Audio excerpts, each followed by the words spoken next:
3 فرخات هنعمل بيهم حاجة حلوة قوي. تعالوا بقى نشوف هنعمل بيهم ايه.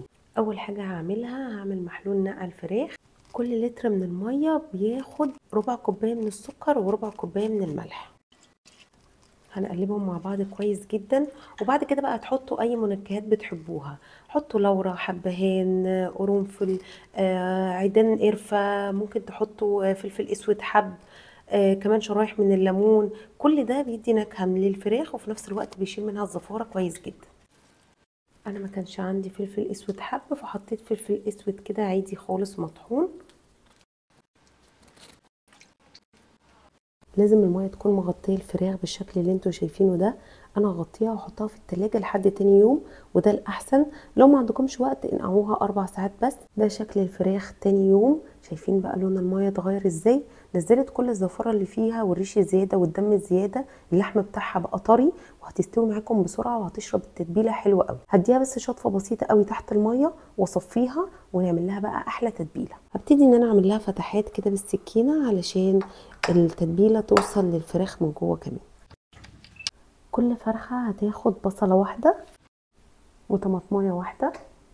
انا بحط على الفرخه ربع قرن فلفل حامي بيدي طعم حلو، وفي نفس الوقت الفراخ مش بتبقى سبايسي ولا حاجه. انا على ال3 فرخات هحط قرن فلفل حامي كامل. كل فرخه هتاخد عصير ليمونه كامله. كل فرخه هتاخد معلقه كبيره من الصلصه. هتاخد معلقه كبيره من العسل الابيض.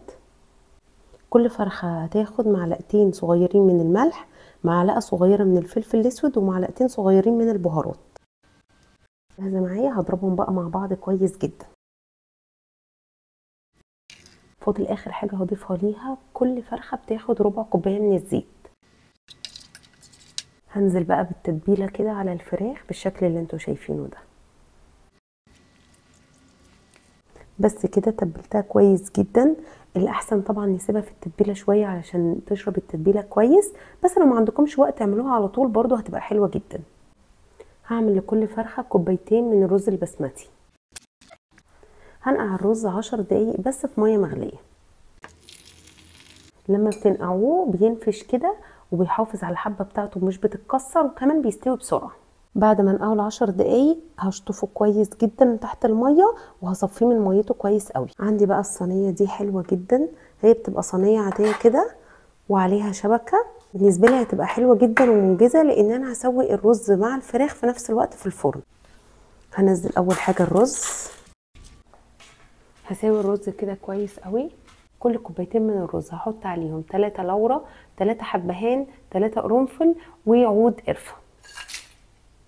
كل كوبايتين رز بياخدوا معلقتين صغيرين من الملح، معلقه صغيره من الفلفل الاسود، معلقه صغيره من البهارات، ومعلقه صغيره من الكركم.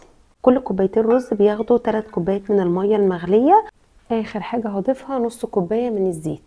هقلبه بقى كويس جدا. شايفين مستوى الميه؟ يا دوبك مغطيه الرز. هحط الشبكه. ابتدي بقى ارص الفراخ على الشبكه من فوق. انا اغطيها الاول كده بورق زبده، وبعد كده اغطيها كويس قوي بالفويل. بكون مشغله الفرن على درجه حراره 180 من قبل ما ادخلها بربع ساعه. بتدخل على الرف الوسط. الفراخ عندي كبيره شويه فخدت معايا ساعه وربع. بصوا الفراخ استوت خالص. هشيل الشبكه بالشكل ده. اتفرجوا بقى على جمال الرز. استوى ومفلفل وتحفه. شايفين بقى شكله حلو ازاي؟ شكله تحفه ومفلفل واخد من طعم الفراخ وريحته حلوه جدا. هغطي الرز بالفويل. ارجع الفراخ تاني وهفتح لها بقى الشوايه عشان تاخد لون حلو من فوق. شكل الفراخ بعد ما اديتها لون من ناحيتين. شايفين بقى شكلها حلو ازاي وريحتها تحفه. ولعت فحمه حطيتها على فويل وهنزل عليها بنقطه كده من الزيت وهغطيها علشان تاخد ريحه الفحم كويس قوي. هبتدي اغرف الرز الاول. احط عليه ربع فرخه وشويه سلطه. ايه رايكم في شكل العلبه؟ شكلها حلو جدا ويفتح النفس على الاكل. تخيلوا حد صايم كده ومش عارف هيفطر ايه ويلاقي العلبه دي قدامه. انتوا متخيلين فرحته هتبقى قد ايه؟ ال3 فرخات عملوا لي 12 وجبه. كل وجبه حطيت فيها ربع فرخه. بالنسبه بقى الرز زاد شويه فانتوا ممكن تخلوه 5 كوبايات بس لو هتعملوا نفس الكميه. انا كده كده هكتب لكم في الفيديو مقادير الفرخه الواحده، علشان لو انتم محتاجين بس تعملوا كميه قليله، ولو عايزين تزودوا براحتكم. خلصت كل الكميه وهنزل اوزعها. عايزه اقول لكم لو عندكم ابتلاء وحزن جديد في قلبكم، اعملوا اطعام خاصه في رمضان وفطروا صائم، هتحسوا براحه نفسيه رهيبه. لو نفسكم بقى دعوه تستجاب او عندكم ضيق في الرزق، اعملوا حاجه بسيطه قوي هتحسوا براحه وتوكل على الله، وربنا ان شاء الله يحقق لكم كل اللي نفسكم فيه. هفضل اشجعكم وهستناكم تشجعوني، واشوفكم على خير في فيديو جديد.